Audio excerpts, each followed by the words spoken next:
United States military is deter and then defeat. The only thing more expensive than fighting a war is losing one. We dominated the battlefield for decades because of the fact that the resources we had and the technology gap that we put between ourselves and our adversaries. That doesn't exist today. It doesn't.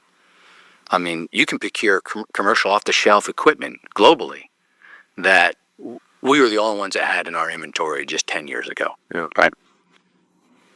The resource and capabilities of our near-peer adversaries is consistent and almost getting close to ours, right? I mean, and what they're spending on it has increased exponentially over the last decade, right? And that's the first challenge, is near-peer capabilities. Second challenge is the resources, right? So we are not without a limit of money in this nation. I used to remind soldiers all the time, part of our job is to help preserve the great wealth this nation has been plentiful of, which provides us with the great equipment that we have, right? And I think we have to understand a couple things. We gotta maintain the equipment we have, right? We have to ask for what we need, not what we want. We saw some of this during Iraq and Afghanistan, right? A lot of ACOGs laying around that nobody looked their eyes through, right?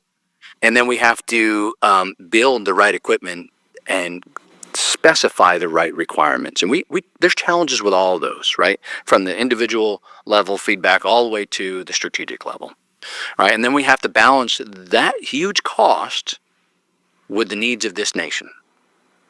And that's what most service members, soldiers, don't think about. And when you get into the echelons of leadership that I was fortunate to be able to sit in, then you start to realize the challenges when you go up there and go, hey, I need this. Why can't you just give me the money? You know, what's up, man? Just open the checkbook and write me the check. But then you sit in there and realize that the national budget, it's hard, right? It's not an easy thing to do. So what do we need? And there's a lot of input that goes into that, right? What are our adversaries' capabilities? What are the resources we have? How do we correctly spend those resources and allocate them across not just the Army, but all the services, right?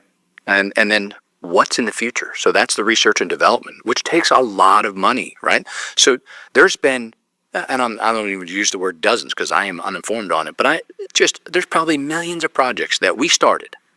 And you have to do this. You have to put money into this research and development and find out if you can create this technology, this dream of the next great weapon system or the next great platform to work off of, and it fails, right? Yeah. It fails. So all those things are very, very uniquely interrelated and make it so difficult to build modernization, as you said. And we've been saying it for how long? And we're still using the platforms that were designed after Vietnam. The Abrams, the Bradley, the Black Hawk, the Apache, well, Cobra first and then Apache, right? We're still using them. Now, they're not the same. You know, we put a lot of money and effort, but we do have to get to the next generation of equipment to equip. And the leadership struggles with all those things and more, right, that I just talked about, but they're making progress. They are. So there's two points here that you made up that I think are important to kind of address in a little bit more detail. So you talked about, essentially what you're talking about is the procurement process.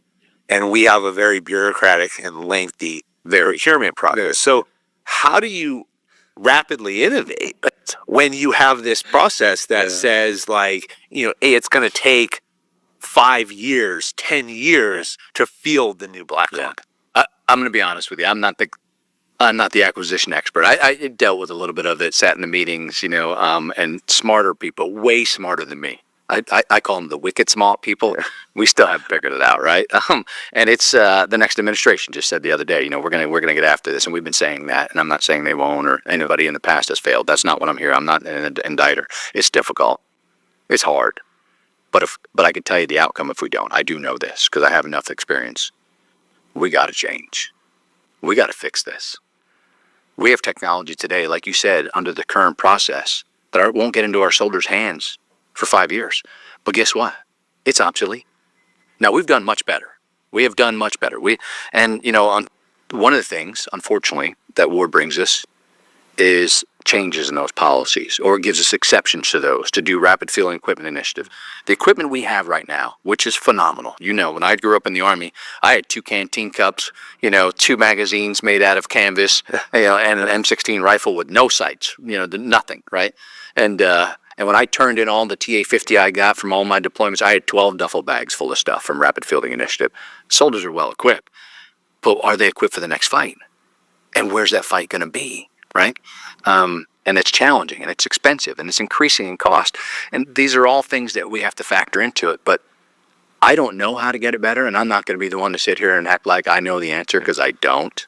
Because, like I said, smarter people than me have tried to figure it out. But I know the consequence if we don't. And it's going to be expensive.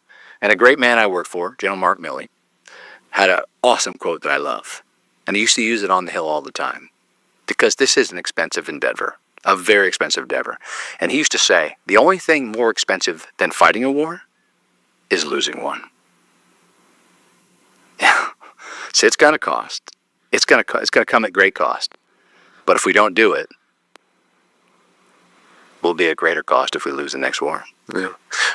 So I've been fortunate to sit down with General Joseph Votel, former SOCOM commander and CENTCOM commander, and JSOC, and you name it, he probably commanded it at some point. Yeah. And also with the incoming National Security Advisor, Mike Waltz. And both of them talked at length about China. I think we feared Russia in a lot of ways, and the Ukraine exposed Russia's at least their conventional military capability has been exposed to a significant degree, and we know a lot more about Russia there. But we talk about China. Yep. China's investment in things like hypersonic technology for missiles, reports of Chinese investment in Gen 6 and 7 fighter jets, their 4-to-1 advantage in deep water ports, and their ability to produce an aircraft carrier in like 5 years, and it takes us 12 years to produce an aircraft carrier. Are we behind China in innovation and technology? And if we are, how do we close the gap? Yeah. Now I'm not privy to the information I had in the past, and many of that would be classified. I couldn't, Sure. I can't talk in that. But I worry about it. I listen to our elected leaders and our leaders in the Pentagon now, and they have concerns in certain areas. Yeah. Do I think that they are an adversary of great concern? Oh yeah. Not just militarily. Economically, geopolitically, I mean, you name it. That's their desire to do what we've done for the last, decade. I do know this: if we don't invest in modernization, if we don't start moving that ball forward, we will continue to fall behind. We will. I mean, we will. It's just a fact. I mean, it's not something that is that's a secret. China's been very public about what they're trying to do. It's not like there's a closed book and we're trying to figure out and look inside what they're trying to write down in that book. No, they've been very clear. They've been very clear on what their objectives are, right? And that's the great cost of defense of this great nation. We either match or exceed their capabilities or fall behind. I mean, it's that simple. It's not rocket scientists in the aspects of what you have to do to deter, because that's our first mission. Our first mission as the United States military is deter, and then defeat, right? And deterrence only works if you're the bigger guy on the block, right? If you have the capabilities and the known capabilities to give them the possibility of never wanting to fight America. Yeah. So yeah, I'm sure, and I'm speaking hypothetically because I don't have the information these leaders have today, and I'm not privy to it. But I'm sure there are technologies that we may be falling behind. But I also know that we got to invest in the future. And if we don't, we'll continue to fall behind. Is it likely, though? I mean, it is a peer-to-peer, let's call it what it is. Is a peer-to-peer confrontation with China actually likely? Because you have camps who are saying, look, we're going down that road. That's right. And then you say, all right, well, what's the impetus? Like, what's the match that lights the book? And then I think people sometimes struggle to then kind of define that, right? Because I think we're not dealing with an irrational other side. The enemy gets a vote. The enemy gets a vote whether you're, a lone terrorist running down the road or you're Xi Jinping. Yeah. You get a vote and you have an input.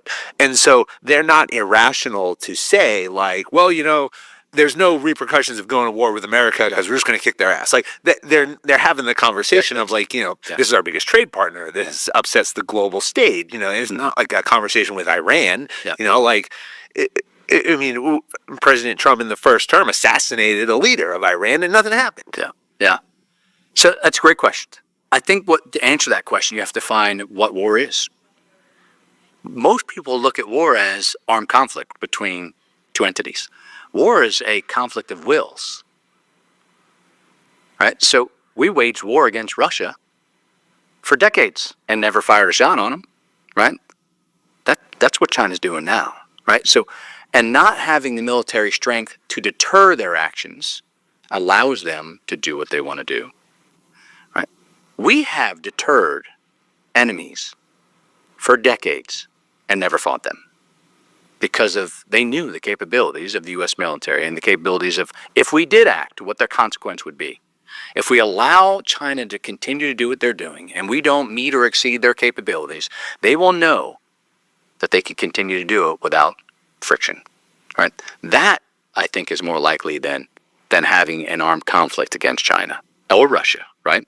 Or worse, both, right?